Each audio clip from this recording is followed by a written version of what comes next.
So, today is going to be the last day of my 7-day video blogging diary reading streak. Still going to do it every once in a while, but I just figured I'd get a week straight out there so people will have something to watch, so they can decide if they actually want to keep watching this or not, because I don't really know. So, since today is the last day that I'll be doing this, for at least this week, I decided this is my journal that I've kept through all of high school.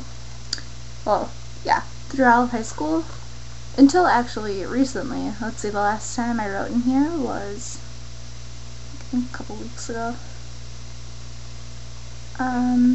March 30th.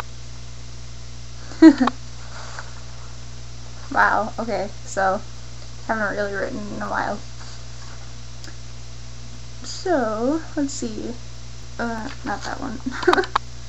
Wow, okay.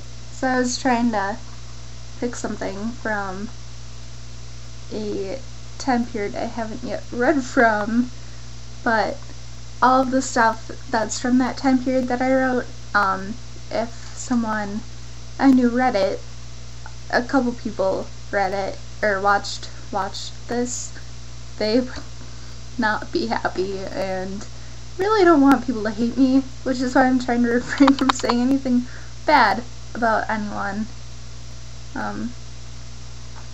This one seems safe. Okay. Monday, December 8th, 2008, 11:09 p.m. Wow, it's been a while. Recent life update. Stephen is now going out with Jocelyn. Seasicle was the most amazing show I was ever in. I was a bird girl. We were pretty much narrators, and the cast and crew were amazing. This is my favorite out of every show I've ever been in. I liked Steve, again, but I got over it. My job still sucks. I'm dating Dave. That in itself is an interesting story. Over Thanksgiving break, which was the weekend before last, Dave started IMing me on Facebook, and we talked for a little while, and then he suggested we hang out sometime. But neither of us had any time that weekend, so instead he asked me for my cell number and we started texting a lot.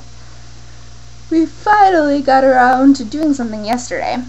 We went to go see Bolt, that movie about a dog who plays a TV dog with superpowers and thinks it's real. Dave insisted on picking me up, and he paid for my ticket and offered to buy me popcorn or anything, and he held open all of the doors for me. It was really sweet. And then we ended up being the only people in the theater, which was fun. Then there was a really, really sad part towards the end of the movie. He put his arms around me and stuff.